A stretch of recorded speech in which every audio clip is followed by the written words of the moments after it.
Welcome back to Northern Tales, where silence is broken and every woman's story finds its way back to her own voice. On this channel, we tell powerful emotional stories from Northern Nigeria, stories of pain, resilience, culture, choices, and consequences. Stories that reflect real struggles, even when most of them are fictional. Tonight, we begin a new story titled Wake Up Safiya. Thank you for always tuning in and follow along. Safiya stared at her reflection in the mirror. Her face was swollen, her lips split. Another night, another beating. After 5 years of marriage to Lawal, and it had only gotten worse. She picked up a face towel, soaked it in water, and wrung it slowly. The moment it touched her skin, she flinched. She let out a sharp breath. Tears slipped out, fresh, quiet, familiar. She blinked hard, trying to push them back. Crying didn't matter anymore. Nothing did.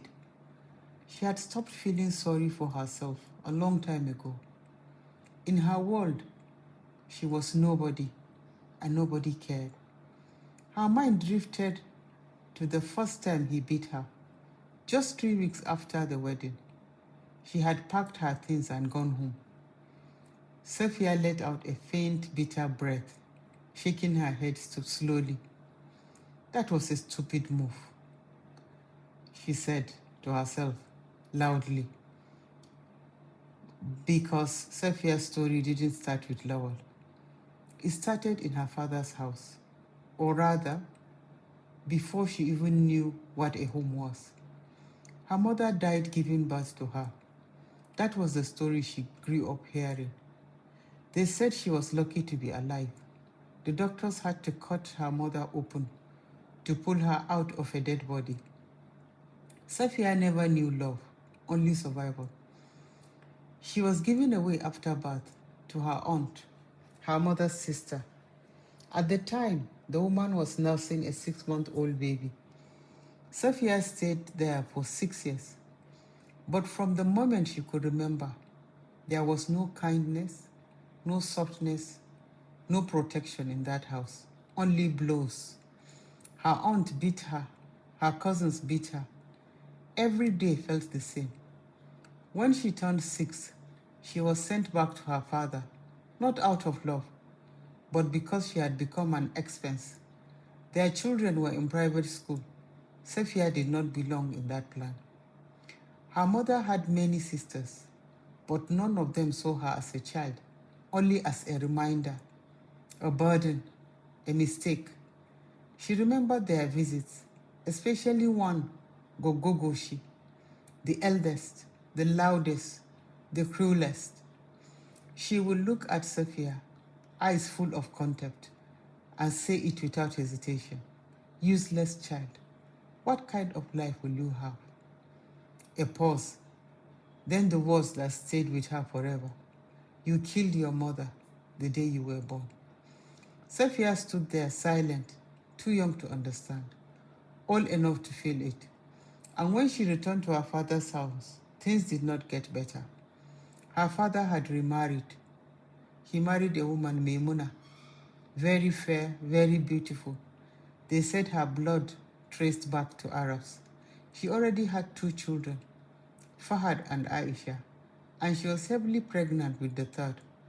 From the moment Safiya arrived, Maimuna did not hide it. The resentment, the rejection, and even nature was unkind. The children were fair, like their mother. Safiya was not. You didn't need to ask. The difference was obvious the moment you stepped into the house. The day they brought her back, Safiya stood in the middle of the room, small and quiet, with a small single Ghana Moscow by her feet. Everything she owned inside it. Maimuna exploded. I would not take care of her. Her voice filled the house. Anger, disgust, and final. Her father stood there, helpless and pleading. You don't have to take care of her. Just give her food. A pause. You don't even have to see her. I will keep her at the far end of the house. It took him time, persuasion, begging, but eventually Maimuna agreed. Safiya blinked back to the present. When she felt a sharp pain from the towel, she pressed to her lips. The memory faded. The room came back. She stared at herself again. 5 years of marriage, and somehow she was still that same girl, standing quietly where she was not wanted. Lowell's voice came from the bedroom, loud, impatient. She walked in. He was on the bed, waiting. Come here, he said, gesturing with his hand. She obeyed silently. She had learned. Resistance only made it worse. Once she had refused. He had beaten her until everything went dark. So now she closed her eyes and left. Not physically, but in her mind. She was somewhere else, anywhere but here. Even that was not always safe. Sometimes, even after he was done, he would complain, his voice heavy with irritation. You are like a log of wood, a log of barren wood. 5 years of marriage, and Safiya had made one quiet decision. No child will come into this house, not like this.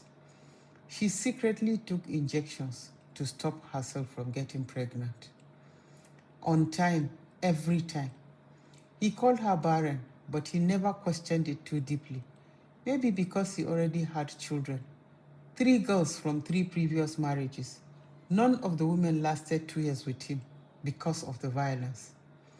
She lay still, listening, waiting for him to finish. Soon, after he was done, he turned his back to her. His breathing changed. Then the snoring began, heavy and careless. Safiya sat up slowly, walked to the bathroom, closed the door behind her. As she undressed to wash herself, she saw it. There was a bruise, dark, just beneath her arm. She paused, then remembered the kick from the beating earlier on. She stepped under the shower. Water ran over her skin, warm and gentle, almost kind. Her eyes closed, and just like that, her mind drifted again. Back, far back, to a place where pain had first learned her name, her father's house. Maimuna was cruel in every way possible. Maimuna did not treat Safiya like a child. She treated her like something beneath human. Safiya's father was not poor. The children went to good schools. They traveled to Dubai, to Saudi Arabia. Even one time they went for holiday in Egypt. All as a family, except for Safiya. The house had help. They had a security man for the gate who also takes care of the garden and wash the cars. Their children had a nanny, and there was a separate cook for the kitchen. Maimuna made it clear to Safiya's father. Her job was to look beautiful for him and give her husband beautiful children, nothing more. Safiya became the fourth help, unpaid, unseen. One day, she will be in the garden, another day washing cars, another doing laundry. It all depended on Maimuna's mood. There was one thing she never allowed Safiya to do: cook. You are too dirty, Maimuna would say. I cannot eat your food. Even food itself had levels. The family ate one meal. The help ate another. Safiya ate with the help. Her father saw everything: the insults, the work, the way she was treated. She even slept in the maid's room. He said nothing, not once. Sometimes he even joined in, beating her when Maimuna complained. Only one person showed her kindness: Baba, the cook. She was old, quiet, and very watchful. Sometimes she would sneak food from the main kitchen, maybe a piece of chicken or pancakes. and pressed it into Safiya's hands without a word. With time, Safiya learned something important. If Maimuna didn't see you, life was easier. Because cruelty needed an audience. And now, years later, Safiya still lived by that same rule. Stay quiet, stay unseen, and survive. After her shower, Safiya slipped back into bed, careful, silent, afraid to wake him. Sleep came quickly, too quickly. That night, she saw her again, her mother, a face she had never known, only felt. They were sitting in a garden, peaceful, beautiful. There was a pot of tea between them. There was no fear. In the distance, in the shadows, she could see her father, Maimuna, and her siblings, reaching, struggling to get to her, but they couldn't. Her mother smiled softly. Don't worry, they can't hurt you anymore. Then her voice changed, firm and urgent. But Safiya, you have to wake up. Safiya, wake up. Wake up, Safiya. Wake up. The garden began to fade, the shadows blurred, and then a voice cut through it, loud and harsh. Safiya! Her eyes flew open. She sat up sharply. Lawal stood over her, his hand raised. But this time, she moved quickly, out of reach, before he could land the slap on her face. Useless woman, he muttered. All you do is sleep and eat. She glanced at the clock. It was 3:30 a.m. Oh, time for tahajjud, as always. He moved away to pray, calm, focused, and devout. Safiya sat still watching him, and for a moment she felt something she had never understood. How could a man who stood before God be the same man who broke her? She stood slowly, walked to the bathroom, turned on the tap. Water ran over her hands. Her mind returned to the dream. The garden, her mother, the words, wake up. It wasn't the first time, and deep inside she knew it wouldn't be the last. Morning came, like every other day. Safiya moved quietly through the kitchen, preparing breakfast for Lawal and his daughters. 3 girls, around her age. One is even older than her. They all lived in the same house, but none of them were free. That morning, Habiba, the eldest, made a mistake, a small one. It didn't matter. The beating came fast, heavy, brutal. No one spoke, no one moved. They had learned. Safiya stood still, hands trembling slightly, not from shock, but from familiarity. They were all the same, different rules, same prison. They bonded through silence, through pain, through the understanding that words could be dangerous. They rarely spoke, and when they did, it was in whispers. Because Lawal didn't need much. It might just be a sentence, a tone, or a look. Anything could become a reason to trigger him. When Safiya first came to the house, they avoided each other with his children. Now they coexisted carefully. Breakfast was served quietly and efficiently. Safiya packed her own food in a small food flask, nothing more. Then she left. The walk to the PHC where she walked took about 20 minutes. The road was dusty, but the morning air was fresh. And for those 20 minutes, she could breathe. Work was her escape, 8 hours, the only part of the day that felt hers. She often thanked Allah for that Lawal allowed her to work. But even that had a price. Her ATM card stayed with him. Every naira she earned, he controlled. What little she kept came from her hands, tailoring, a skill Baba had taught her. Quietly, patiently, Safiya adjusted her scarf as she walked. The PHC came into view, small and faded, but hers in a way nothing else was. The PHC came alive slowly. Patients trickled in, babies cried, women waited. Safiya moved through it all, quiet, efficient, invisible, checking vital signs, recording notes, doing antenatal for women, doing whatever was asked. She made a small mistake, or maybe just a misunderstanding, and the head midwife in charge snapped. She reined her with sharp words and a cold tone. Are you not trained properly? Use your head for once, the matron shouted. A few others looked up. Safiya lowered her eyes. Sorry, ma. That was all. She had learned silence was safer. Her mind drifted to another life, another version of herself. She had scored all A's in her WAEC, and she scored a whopping 320 in JAM. She had applied to study medicine. She remembered the excitement, the hope, and she got admission. Maimuna shut it down. Maybe it's a mistake, she said. Don't waste your time, she told the father, and don't waste your money. That same year, Fahad was sent abroad to study medicine. Safiya said nothing. She lost the chance to go to school. As always, she remained quiet. She chose her own path. She enrolled into the School of Health Technology, which was just 2 streets away from her house.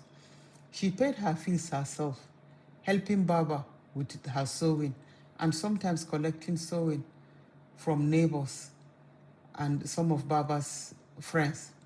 She learned quickly and used Baba's phone that her grandson bought for her to learn new sewing techniques on YouTube.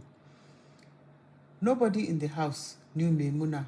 Nobody knew in the house knew Safiya was earning her own money. Though they assumed she was helping Baba in her sewing. But she saved, she struggled, she endured in school. People were kind to her when she was in school. They helped her.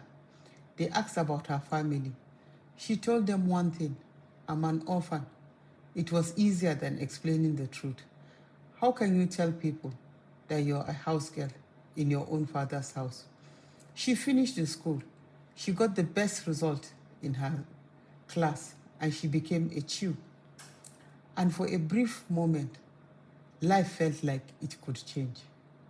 Then, Maimuna made another decision, as is always the case in the house. One day she told Safiya's father, Safiya should marry Lawal. Her father agreed. No questions were asked, no investigations, no one told him the truth. Maimuna knew Lawal as one of her father's friends, and she knew his history of violence with women, and he had been unmarried for more than 15 years because nobody would give him their child. But she still insisted Safiya should marry him. And her father agreed. Maybe he didn't care, or he didn't care to know. 3 weeks into the marriage, after the first beating, Safiya ran home. She packed a bag and came home heartbroken. Her father didn't even let her into the house. He just looked at her and said, "Are you not even grateful?" He shouted. "A man agreed to marry you. If you leave him, don't ever come back here." That was how she returned and learned to survive Lawal. With time, she adapted. She avoided him. She stayed quiet. She stayed small.